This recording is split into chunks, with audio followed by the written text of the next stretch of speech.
भारत जैसे पुरुष प्रधान देश में जहां हर फिल्म की कहानी हीरो के इर्द गिर्द घूमती है, वहां एक ऐसी एक्ट्रेस आई जिन्होंने न सिर्फ महिला प्रधान रोल किए बल्कि अपनी निजी जिंदगी में भी एक मजबूत महिला के किरदार के रूप में नजर आई। अपने पिता की गैर कानूनी संतान होने से लेकर 2 शादी और 6 अफेयर तक उनका जीवन हमेशा विवादों में रहा। 80 के दशक की इस हीरोइन की चर्चा आज भी बॉलीवुड से लेकर मीडिया तक में होती है। उन्होंने अपने बेहतरीन और दमदार अभिनय से न सिर्फ बॉलीवुड में अपना मुकाम हासिल किया बल्कि आज की युवा पीढ़ी के लिए भी वो एक अभिनेत्री के रूप में मिसाल मानी जाती हैं। जी हाँ, हम बात कर रहे हैं अभिनेत्री रेखा की। आज हम बताएंगे कि क्या रेखा बॉलीवुड की सबसे ज्यादा विवादित अभिनेत्री मानी जाती है। रेखा की जिंदगी पर्दे पर रंगीन दिखी, असल में उतनी ही उतार चढ़ाव भरी रही। जब भी रेखा का नाम जुबां पर आता, जहन में एक नहीं सैकड़ों किस्से हलचल करने लग जाते। उनकी जिंदगी से जुड़ा सबसे बड़ा नाम महानायक अमिताभ बच्चन है। अमिताभ और रेखा ने अपने रिश्ते को कभी पब्लिकली कबूल नहीं किया, लेकिन ये नाम ऐसे साथ जुड़ा कि आज भी जया से ज्यादा इनका इश्क मशहूर है।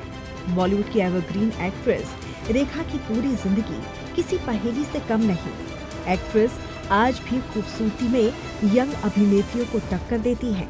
वो भले ही कुछ सालों से फिल्मों से दूर हैं, लेकिन रेखा हमेशा मीडिया की सुर्खियों में रहती है। रेखा बॉलीवुड की सबसे विवादित अभिनेत्री भी रही है, खासतौर पर अपने अफेयर्स को लेकर। एक्ट्रेस के अमिताभ बच्चन संग मोहब्बत के किस्से आज भी चर्चा में रहते हैं। लेकिन क्या आप जानते हैं कि रेखा को बिग बी के अलावा 6 और एक्टर्स से प्यार हुआ था? चलिए आज रेखा की लव लाइफ पर एक नजर डालते हैं। रेखा ने बतौर लीड एक्ट्रेस हिंदी सिनेमा में अपने करियर की शुरुआत फिल्म सावन भादो से की थी। इस फिल्म से नवीन निश्चल ने भी बॉलीवुड में डेब्यू किया था। इस फिल्म के दौरान रेखा और नवीन करीब आ गए थे। दोनों के अफेयर की खबरें फैलने लगी थी। हालांकि फिर नवीन निश्चल को किसी और से इश्क हो गया और ये जोड़ी अलग हो गई थी। रेखा का नवीन निश्चल से ब्रेकअप हो चुका था और अब उनकी लाइफ में जितेंद्र की एंट्री हुई। दिलचस्प बात यह है कि रेखा संग रिलेशनशिप से पहले ही जितेंद्र शोभा कपूर के साथ रिश्ते में थे। शोभा विदेश में नौकरी करती थी और फिर जितेंद्र रेखा से दिल लगा बैठे थे। एक बेचारा की शूटिंग के दौरान भी रेखा और जितेंद्र के बीच नजदीकियां बढ़ी थी। हालांकि रेखा संग रिश्ते में रहते हुए जितेंद्र शोभा को भी नहीं छोड़ना चाहते थे। वही एक फिल्म की शूटिंग के दौरान एक्ट्रेस ने जितेंद्र को ये कहते सुन लिया था कि रेखा उनके लिए बस टाइम पास है। रेखा इस बात से काफी हर्ट हुई थी और फिर उन्होंने जितेंद्र से रिश्ता तोड़ लिया। जितेंद्र से रिश्ता खत्म हुआ तो रेखा की लाइफ में फिर से प्यार की एंट्री हुई। इस बार अभिनेत्री को किरण कुमार से मोहब्बत हुई थी। हालांकि इनका रिश्ता भी ज्यादा दिन तक टिका नहीं और ब्रेकअप हो गया। रेखा का दिल बार बार टूट रहा था और फिर उनकी लाइफ में विनोद मेहरा ने दस्तक दी। विनोद और रेखा की दोस्ती प्यार में बदल गई थी। हालांकि विनोद पहले से 2 बार शादी कर चुके थे। रेखा की ऑटोबायोग्राफी द अनटोल्ड स्टोरी में यासिर उस्मान ने लिखा है कि विनोद और रेखा ने कोलकाता में शादी की थी। वहीं जब एक्टर रेखा को अपने घर लेकर पहुंचे तो उनकी मां ने अभिनेत्री को घर से निकाल दिया था। विनोद मेहरा रेखा के सपोर्ट में खड़े नहीं हुए। इसके बाद दोनों का रिश्ता यहीं खत्म हो गया था।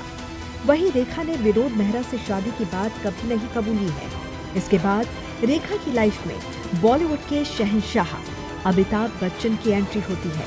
ये जोड़ी ऑन स्क्रीन काफी हिट रही और फिर बॉलीवुड गलियारों में इनके अफेयर की खबरें भी फैलने लगी थी। दिलचस्प बात यह है कि रेखा संग अमिताभ बच्चन का जब अफेयर शुरू हुआ तो उससे पहले वो जंजीर एक्ट्रेस जया बादुड़ी संग शादी कर चुके थे। तो वही ऋषि कपूर और नीतू सिंह की शादी के दौरान जब रेखा मांग में सिंदूर भरकर और मंगल सूत्र पहनकर पहुंची तो रूमर्स फैल गए कि रेखा और अमिताभ ने शादी कर ली है। और जब ये अफवाहें जया भादुड़ी के कान में पहुंची तो एक दिन उन्होंने रेखा को फोन किया और अपने घर डिनर पर बुलाया। उस समय अमिताभ घर पर नहीं थे। जया ने रेखा का अपने घर पर दिल खोलकर वेलकम किया, लेकिन डिनर के बाद जया ने रेखा से बस एक ही बात कही थी कि मैं अमित को कभी नहीं छोड़ूंगी। इसके बाद रेखा और अमिताभ बच्चन के रिश्ते में दूरी आ गई थी। दोनों ने फिर कभी साथ में काम भी नहीं किया था। रेखा और अमिताभ का रिश्ता टूटा तो अब एक्ट्रेस की लाइफ में राज बब्बर की एंट्री हुई। उस दौरान राज बब्बर स्मिता पाटिल की मौत के दर्द से बेहाल थे। तभी वो रेखा से मिले और दोनों ही अपने गम बांटने लगे थे। इस जोड़ी ने कुछ फिल्में भी की जो हिट रही। साथ काम करते हुए दोनों को प्यार हो गया था। रेखा ने राज बब्बर से शादी करने की बात कही थी, लेकिन एक्टर ने इनकार कर दिया और इनका रिश्ता भी खत्म हो गया। रेखा जिससे प्यार करती वो उनका दिल तोड़ता जा रहा था। फिर 80 के दशक में रेखा और संजय दत्त के अफेयर के रूमर्स फैलने लगे थे। संजय दत्त की मां नरगिस ने तो रेखा को मर्द फंसाने वाली डायन तक कह डाला था।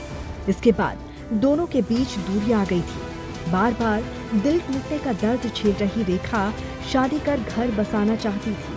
फिर उनकी जिंदगी में Delhi based business women Mukesh Agrawal की एंट्री होती है। दोनों की मुलाकात एक पार्टी में हुई थी। मुकेश रेखा के दीवाने हो गए थे और फिर एक दिन वो रेखा के घर शादी का प्रपोजल लेकर पहुंच गए। रेखा ने भी हाँ कर दी और फिर दोनों ने उसी दिन मंदिर में शादी कर ली थी। हालांकि रेखा इस बार भी बदकिस्मत ही नहीं थी और शादी के कुछ ही महीने बाद उनके और मुकेश अग्रवाल के बीच अनबन शुरू हो गई। रेखा को पता चल गया था कि उनके पति डिप्रेशन के मरीज हैं। इस बात ने रेखा को काफी शॉक्ड कर दिया था। रेखा फिर दिल्ली के बजाय मुंबई में रहने लगी। इसके बाद 2 अक्टूबर 1990 को खबर आई कि रेखा के पति मुकेश अग्रवाल ने सुसाइड कर लिया है। इसके बाद रेखा के ऊपर कई तरह के आरोप लगने लगे। रेखा के अपने से 13 साल छोटे एक्टर संग अफेयर के भी खूब चर्चे हुए थे। दरअसल खिलाड़ियों के खिलाड़ी फिल्म में रेखा, अक्षय कुमार और रवीना टंडन ने अहम रोल प्ले किया था। इस फिल्म की शूटिंग के दौरान खबरें फैल रही थी कि रेखा और अक्षय कुमार डेट कर रहे हैं। दिलचस्प बात यह है कि इस फिल्म के दौरान अक्षय का रवीना टंडन से भी अफेयर चल रहा था। वहीं रवीना के कानों में जैसे ही रेखा और अक्षय के अफेयर की खबरें पहुंची तो उन्होंने खूब भला बुरा कहा था। वहीं रेखा और अक्षय ने इन रूमर्स पर कभी कुछ भी नहीं कहा। Bureau report, TNP explore.